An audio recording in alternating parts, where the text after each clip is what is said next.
Saul and his army are in a face-off with the Philistine army. Apparently, neither side wants to make the first move. Philistine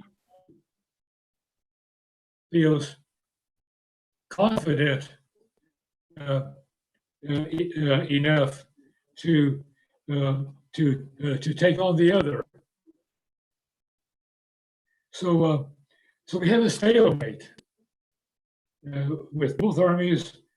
Each morning, both armies line up in battle formation, and they face each other across a small valley, but nothing happens. Saul, who is no longer listening to the counsel of God, does not seem to know what to do. Even Jonathan, who has proven himself to be a man of action in the prior battle with the does not seem to plan up his sleeve. So nothing happens. Nothing except a 9-foot-tall Palestine Philistine human warrior named Goliath, who steps out from the Philistine lines every morning and every evening, and he shouts insults at Saul's terrified troops, offering to take on any one of them in a personal battle. He continues his challenge for 40 days. 40, that's a theologically significant number, isn't it? 40 days. So, speaking about theological, this is just about to become a theological battle. David, who has just arrived at this not much happening battle scene to bring food to his older brothers, inserts himself into the battle, much to the irritation of his oldest brother.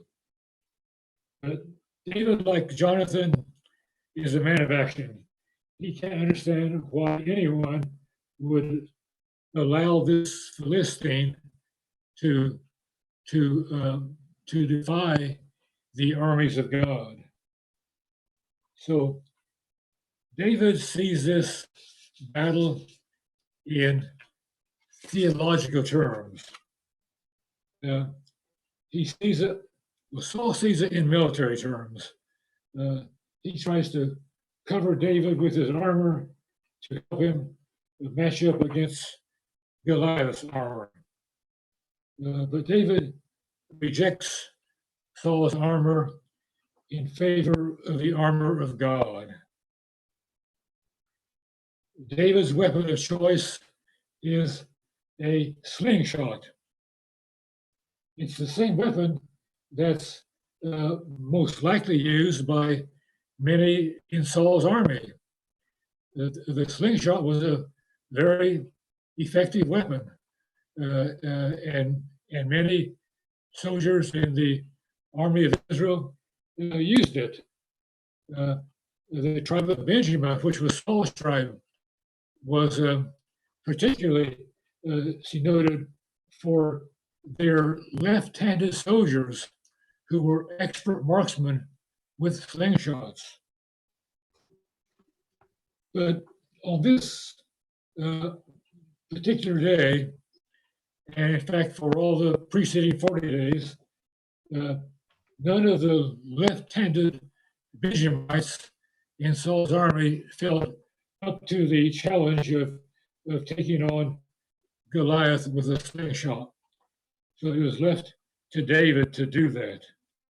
So David picks up 5 baseball-sized stones from a nearby stream and approaches the Philistine lines. And that's where we are going to begin our study in verse 41 of the 17th chapter of 1 Samuel. So we're going to look at verses 41 through 47. You'll have any volunteers to read those verses?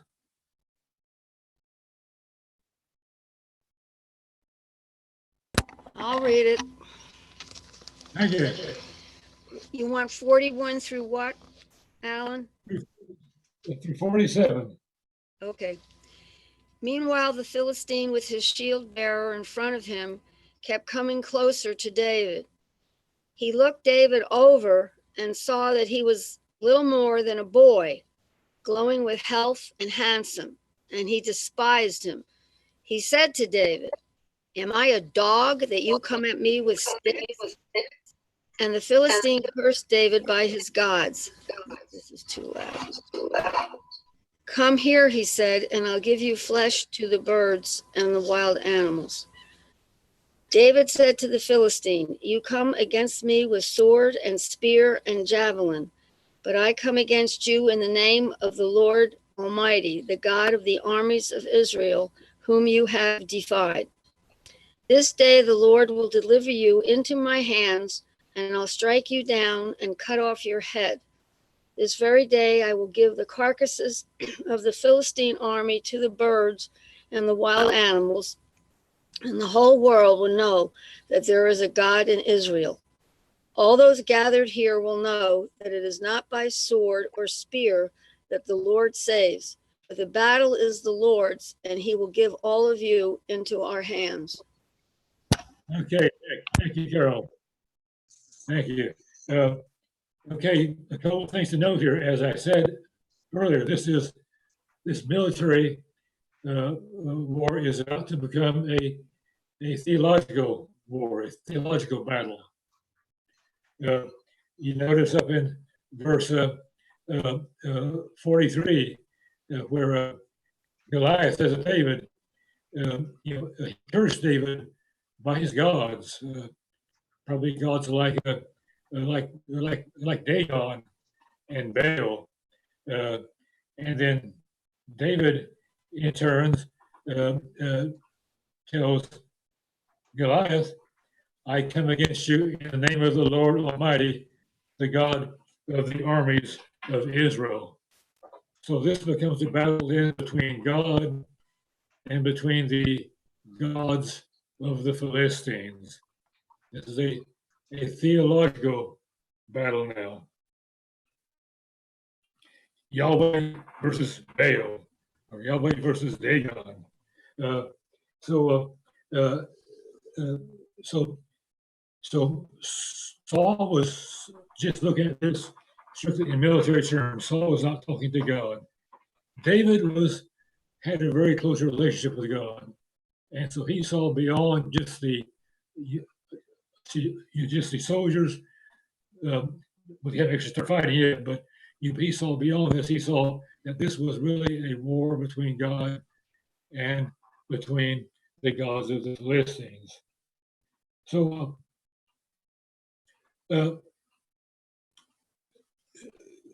what do we take away with this? This is kind of the way it was throughout the Old Testament story, wasn't it?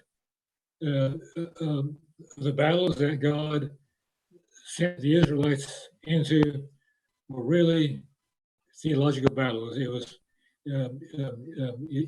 God against the other gods. It was God trying to teach the Israelites who he was and what he could do and what he was doing for them. if they would just put their faith and trust in him. Now, is it any different today?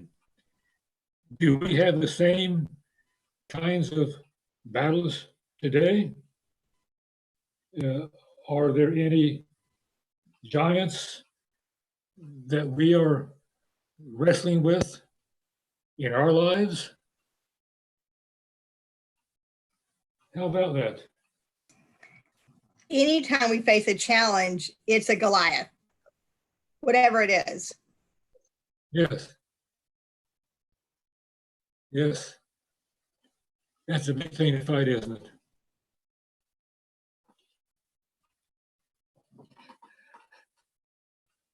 What kind of challenges do we face in life? Just in everyday life. How about handling a COVID virus?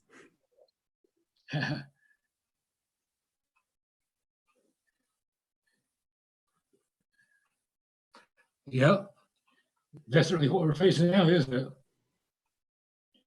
I also think anytime you deal with any type of bully, it feels like a Goliath. And a bully can not just be for young people dealing with bullies in school, but a big bully on your job, a bully in any kind of circumstance is most of the time when it's a kind of bully, they're bullied because they have the power. So anybody in power That's right. can be considered a bully. That's right. That's right. See, bullies are a part of everyday life. It can be a person. It can be a company. It can be a a part of the government. It can be almost anybody. And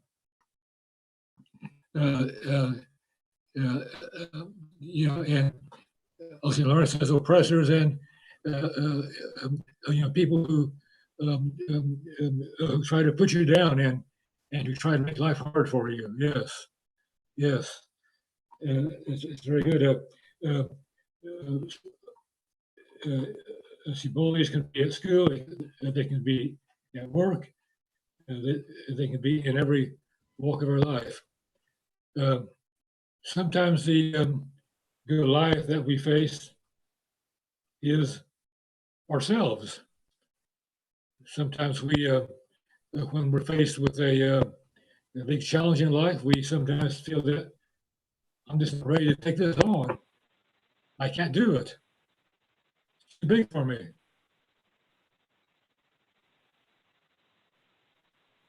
Also the enemy Satan and our sin, our battle against sin.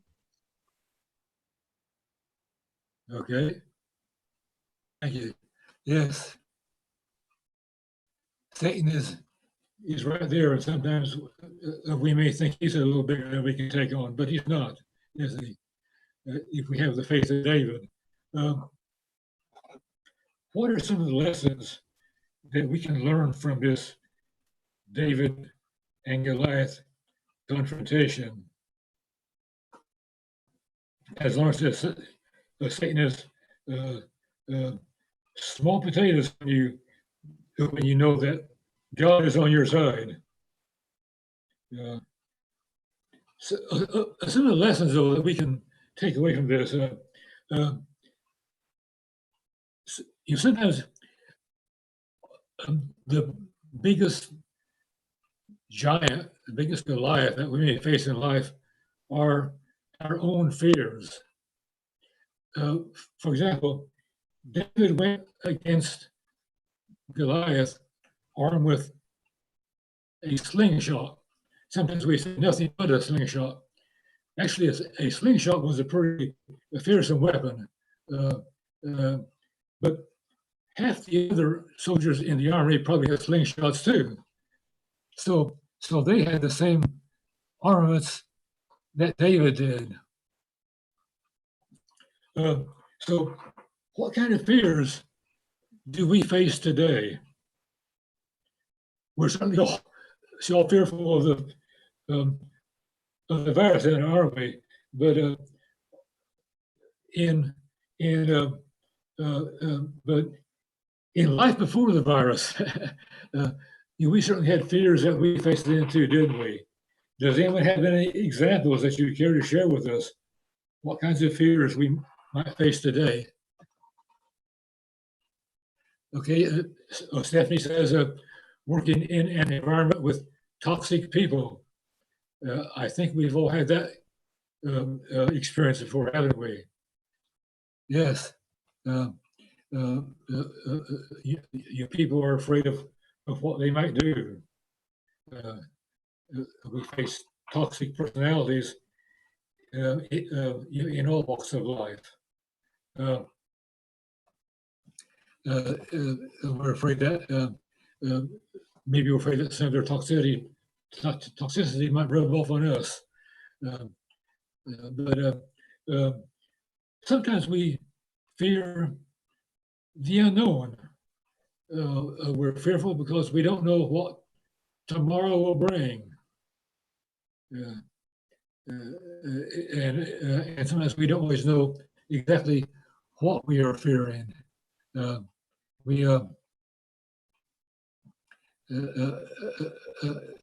Sometimes people are, as Lawrence says, sometimes people are afraid they will look bad. Yeah, yes. So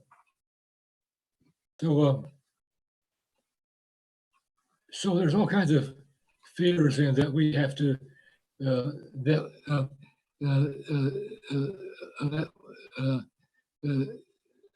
they're afraid that they will fail, so they don't even try. Sometimes we're afraid of failure, so we don't try.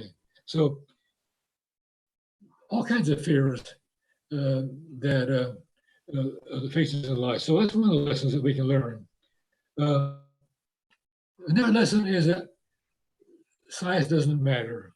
We may say, well, I'm just a little nobody, and this is a big important person here. What can I do against this person? Or I don't amount to much at all. That person has everything. What can I do? So we're fearful. We sometimes put ourselves down. Sometimes we need to learn to make use of what we already have. We say, well, I can't do this because I don't have this ability. I don't have the financial resources to do this. I don't have the personality to do this. But we need to look at what we do have, not what we don't have, and learn how to leverage what we have to face our Goliath. And Stephanie says that we sometimes she deals with a lack of discipline, a hard time fitting into a church. Very good, Stephanie. Thank you.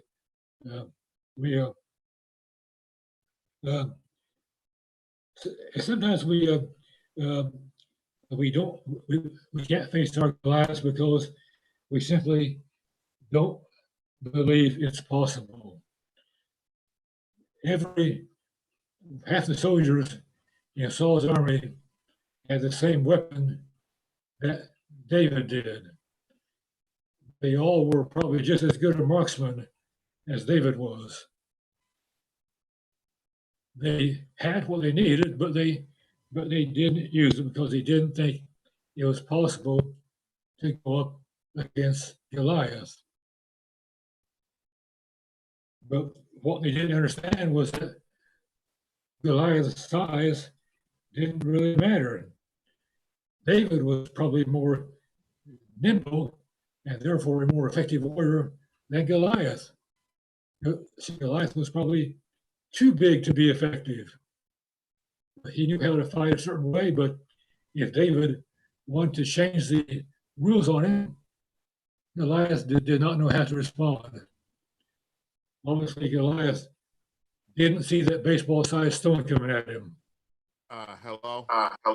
Yes. Hey there, Alan. Huh? I don't subscribe to this interpretation. But there was, a radical scholar who said that Goliath actually had, I think it's called acromegalia, disease that they say Abraham Lincoln might have had it, I believe, or whatever disease for you, you just keep growing, you become very tall. And he was saying that means that Goliath might have been very tall, but he probably had very low bones and also poor eyesight. David was actually the one who had the great. I always thought that was a funny. I can't remember the person who wrote about that, but I always thought it was a fun way to look at the story. But even taking that, and I think sometimes our Goliaths are more than what we make them. I mean, that's really what the Wizard of Oz is about. Anyone who ever seen the Wizard of Oz, but that the Oz, great figure, and all the stuff going on with Oz. But actually, Oz was the Wizard of Oz, the wizard, this great figure, but actually it was a coward. He was a coward, and he was hiding behind the yellow. So even though that scholar's interpretations, is very interesting, it's still something to be said that sometimes we think is life. We're sometimes a lot stronger than what we face. Okay, thank you. Thank you for your comments there. Yes. Goliath was a big man, but one of the drawbacks of being big is that you're really not quite as agile as a smaller man. So most people, you just look at his size, and that was enough to scare them off. So David saw the possibilities. He believed it was possible. He believed that something that everyone else considered to be impossible, David saw as being possible. And the last thing that we can learn from David and Goliath is that he was that don't underestimate your capabilities. I think that any person there in Saul's army with the same faith in God as David could have done the same thing that David did, but they didn't. Because they didn't have the positive can-do attitude. They didn't believe that through God they could take on the impossible.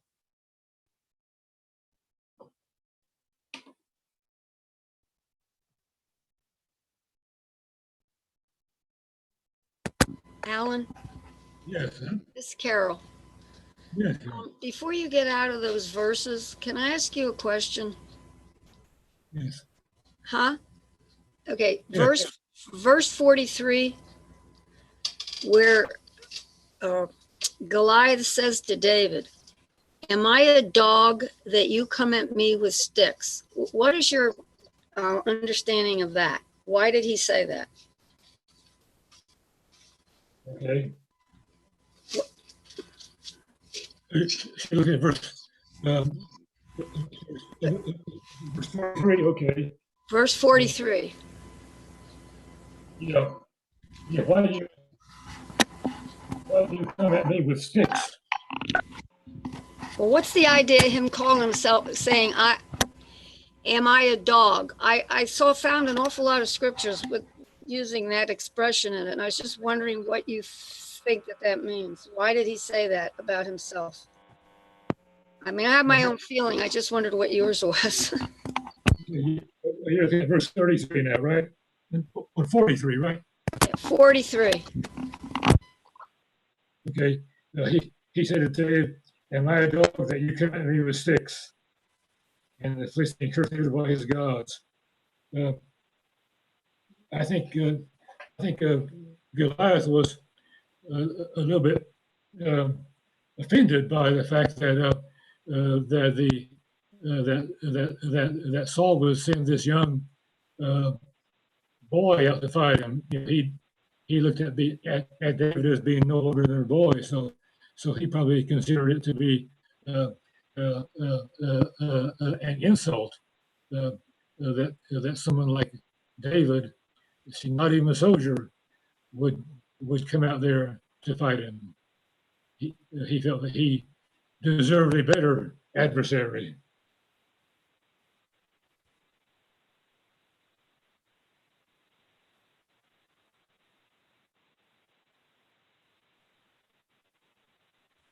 Um,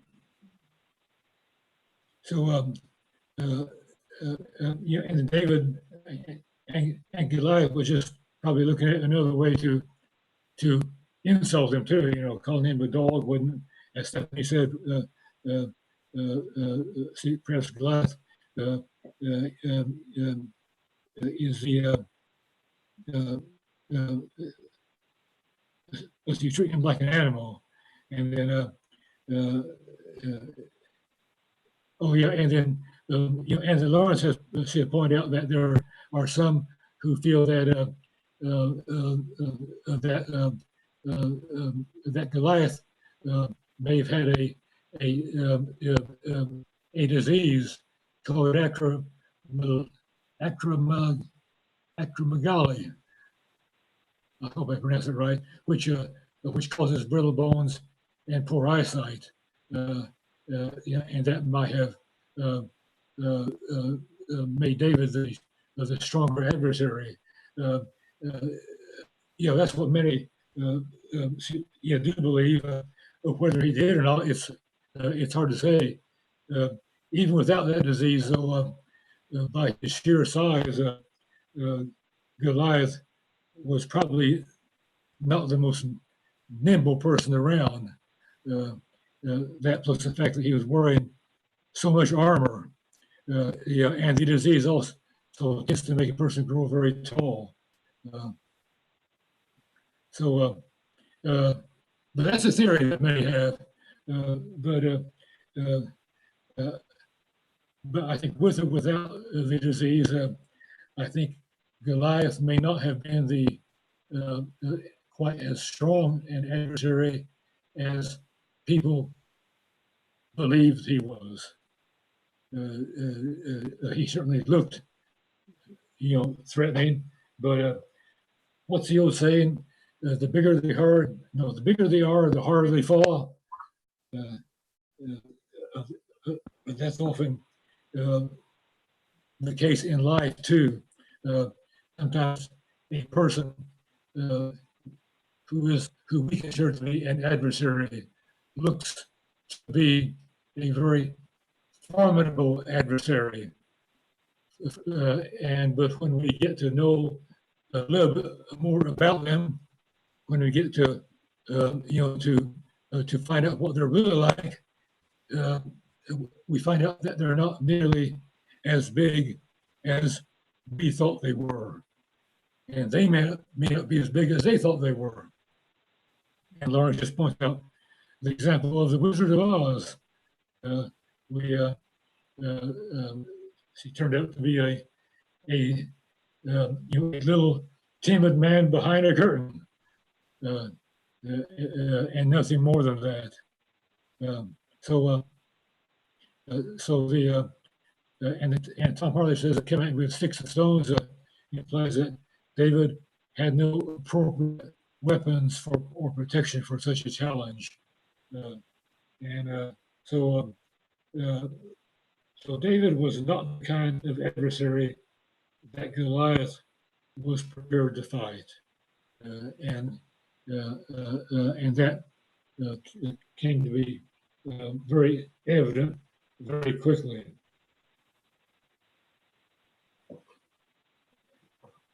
Okay.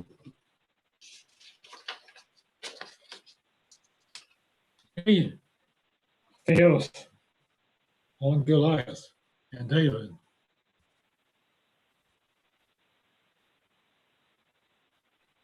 verses 48 through 54. Would someone like to volunteer to read those for us? It's 48 through 54. I'll read them out. Okay, thank you. 48. As the Philistine moved closer to attack him, David ran quickly toward the battle line to meet him. Reaching into his bag and taking out a stone, he slung it and struck the Philistine on the forehead. The stone sank into his forehead and he fell face down on the ground. So David triumphed over the Philistine with a sling and a stone. Without a sword in his hand, he struck down the Philistine and killed him. David ran and stood over him. He took hold of the Philistine's sword and drew it from its sheath. After he killed him, he cut off his head with the sword. When the Philistines saw that their hero was dead, they turned and ran. Then the men of Israel and Judah surged forward with a shout and pursued the Philistines to the entrance of Gath and to the gates of Ekron. Their dead were strewn along the Sharim road to Gath and Ekron. When the Israelites returned from chasing the Philistines, they plundered their camp. David took the Philistines' head and brought it to Jerusalem. He put the Philistines' weapons in his own tent. Okay, so after a 40-day and 40-night stalemate, the battle between David and Goliath finally gets things moving. David kills Goliath, and that throws the Philistine army into panic. They flee. They don't want to be the slaves of Israel, as Goliath had promised. I guess they were in on that promise. So they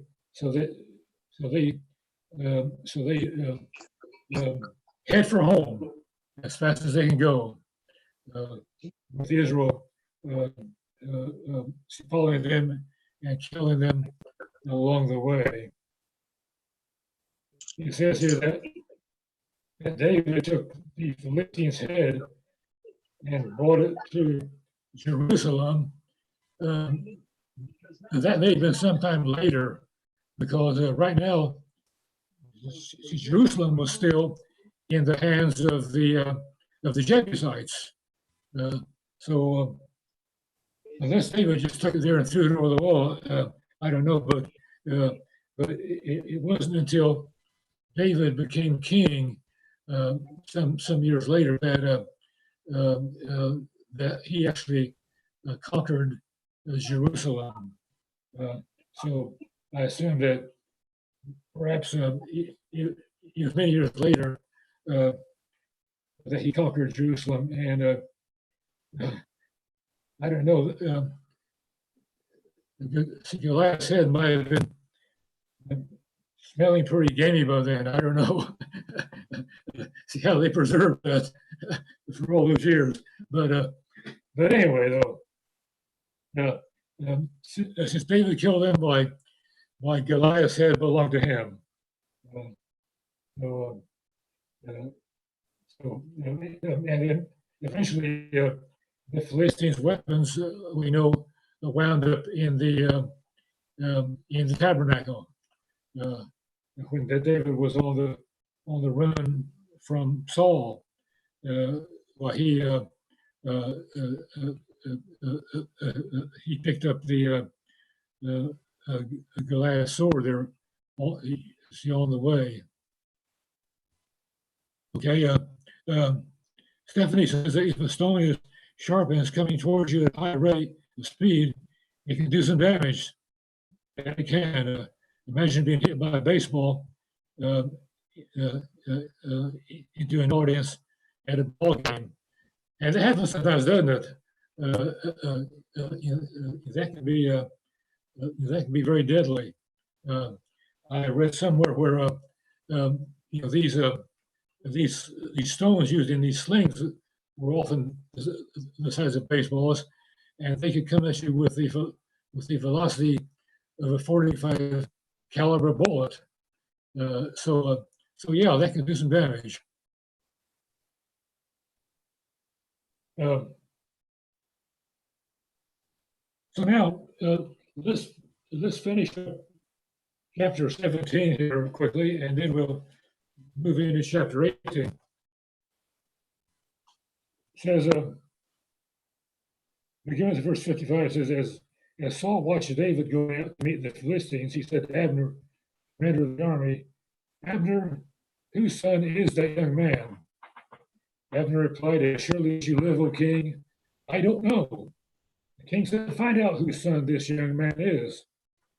As soon as David returned from killing the Philistine, Abner took him and brought him before Saul, with David still holding the Philistine's head. Whose son are you, young man? Saul asked him. David said, I'm the son of your servant Jesse of Bethlehem.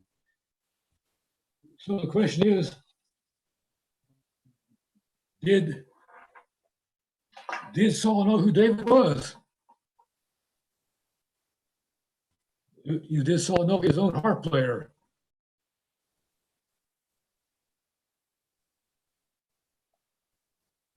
Some would say he didn't, maybe. But notice he doesn't ask the name of David. He asks for the name of his father. So perhaps he simply did not remember David's father's name. So he perhaps wanted to, since he had promised his oldest daughter to David as his wife, maybe he wanted to know who his in-laws were going to be. I don't know. So Lawrence says, I wonder about biblical violence. Have God truly concerned about violence as much as the human Bible characters? So what about that? The Bible can get pretty violent, can't it? Yeah. A lot of violence throughout the Bible. What about that? What do you think?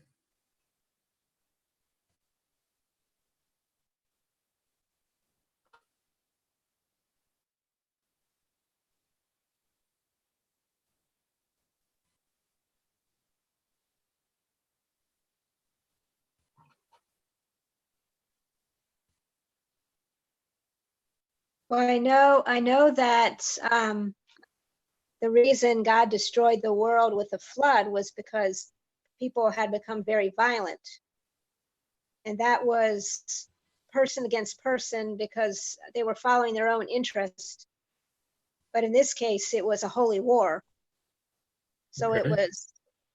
it was God's initiative, Yeah. not people fighting people because they were pursuing their own interest. Yeah. The Levitical law certainly had a lot of laws against violent acts, didn't it? And they were, when you violently attacked your neighbor, by the penalty for that could vary depending on how severely you injured or if you even kill your neighbor.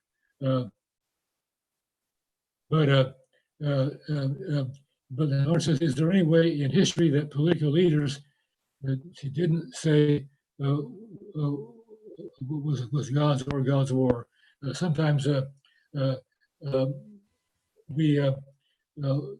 countries go to war, they they often say, well, I'm fighting on God's side.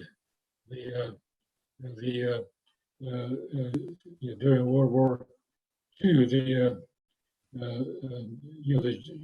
Germans certainly felt that they were on God's side there. They helped to reshape the theology of the of the Lutheran Church to be more favorable to them. That's what got Dietrich Bonhoeffer in so much trouble with the Nazis, because he was unwilling to accept that reshaped theology that the Germans used to promote their agenda. But so yeah, I'm not sure I have any really good answer to that question. When is violence acceptable, and when is it not? And the fact that that we people today, in fact, people for the past hundreds of years have always used God's name to justify violence, down through the centuries, ever since the very first century. It's always been used to justify violence. Some of the great Reformation leaders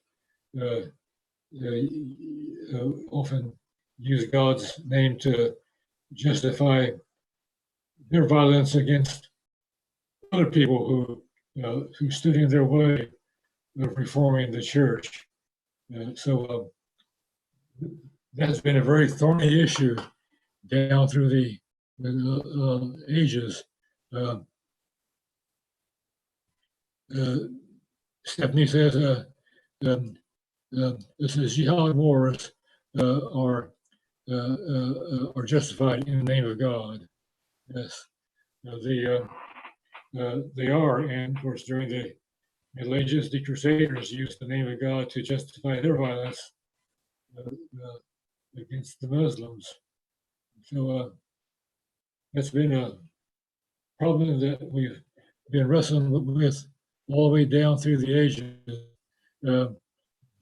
Joshua 5:13 and 14. Let's see what that says.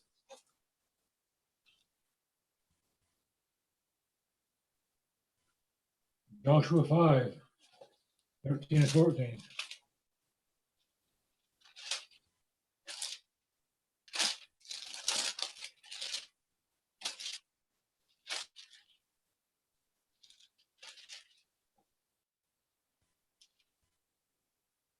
Okay. Now, when Joshua was near Jericho, he looked up and saw a man standing in front of him with a drawn sword in his hand. Joshua went up to him and asked, "Are you for us or for our enemies?" "Neither," he replied, "but as commander of the army of the Lord, I have now come." Then Joshua fell face down to the ground in reverence and asked him, "What message does my Lord have for my servant?" And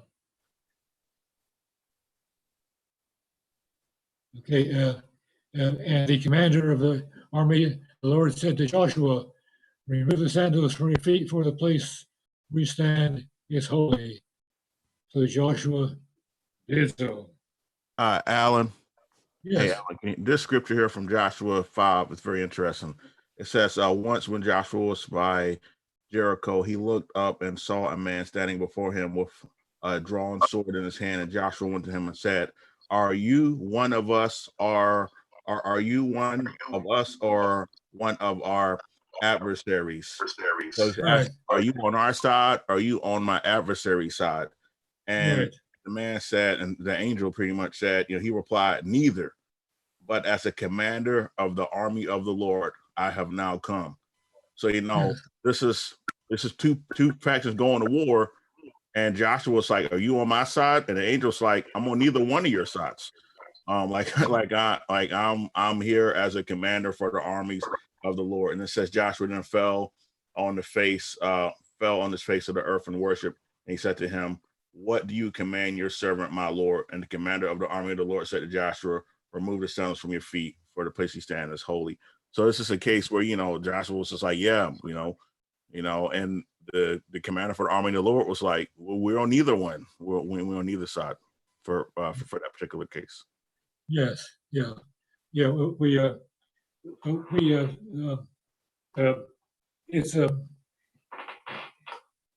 It's tempting for us to think that God takes sides sometimes when the Canaanites were just as much God's possession as the Israelites. God was the God of the entire world, and sometimes we think we're special, and so I'm sure Joshua was thinking that way too. Whose side is this angel on? Say, Alan, this is Yes. Carol. Can I ask a question again?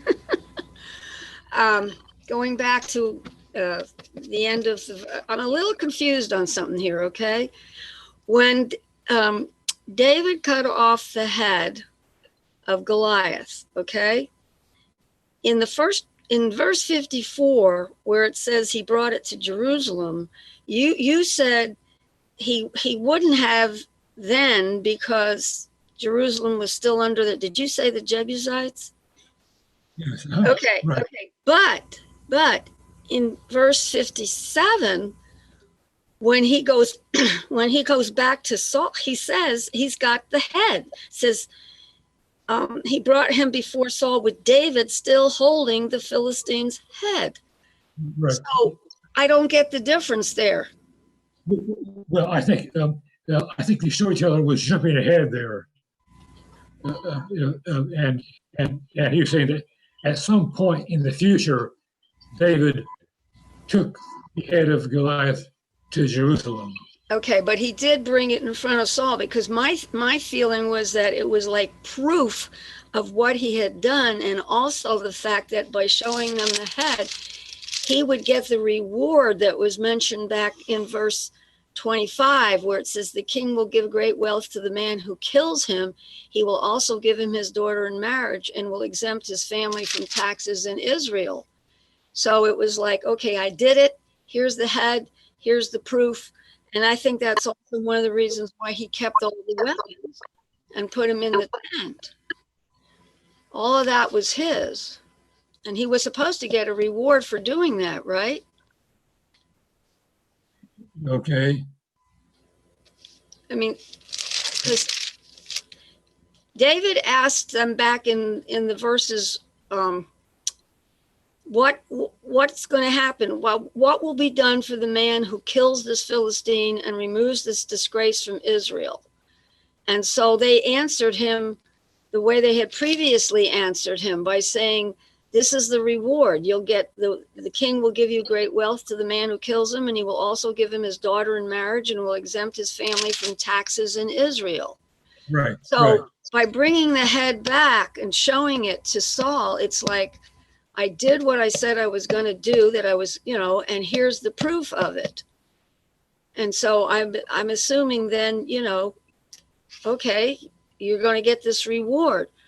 And the other thing that I took note of, and it may be very insignificant, but to me, in verse 51, where he pulls out the sword from Goliath's sheath. Remember back there where they gave us all the weights of everything? That was a heavy sword. So it just said to me, it took a lot of strength for him to do that. And I guess I felt like God gave him that strength. And then even to wield that sword to cut off the head took a lot of strength. Right. So there's Right. more showing of God being on his side and giving him that strength. But I guess what you're saying as far as where that head ended up was that the verse 54 actually came later on after he showed the head to Saul. Yes, I think so. Yeah. Okay. Yeah. These statements here don't necessarily all appear in chronological order. So sometimes it's kind of hard to follow the story. Sometimes, I know. Okay, then Laura had her hand up. She says, people I talk to find the Old Testament a stumbling block because of the violence. And so I still don't feel I know the answers to the question about all the violence in the Bible. And that's true. A lot of people, especially non-believers, often find you find it hard to deal with, well, and a lot of believers do too, find it hard to deal with the Old Testament violence, and it becomes a stumbling block to them. But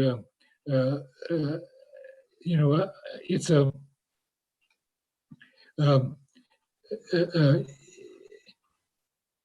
it's hard to explain sometimes. I know I don't personally find it a stumbling block, but it's kind of hard to explain sometimes exactly how I do feel about it. Though it was definitely a different culture back then. It was more violent culture, than what it is today in many ways. But people today often use violence, often use the Old Testament violence as a justification for violence today, though. I don't have a good answer for you, Laura. That's okay. I think the discussion would take another, it's a whole own topic. It's a topic unto itself. So, but thank you. Yes. Okay. Yeah. Does anyone else have the definitive answer on that?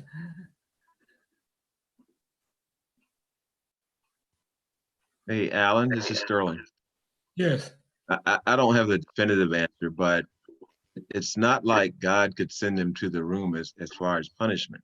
And there's violence throughout the world now. Why different back in those days? Yeah. A lot of violence, and it's often done in the name of God, and sometimes it's not. Yeah.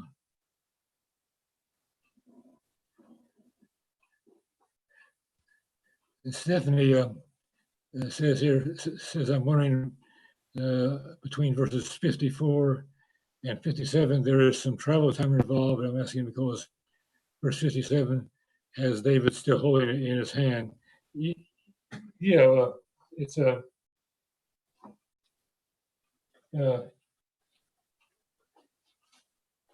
that's a yeah, that's true. These things don't necessarily all appear in chronological order here, so it can become confusing if you don't take that into account.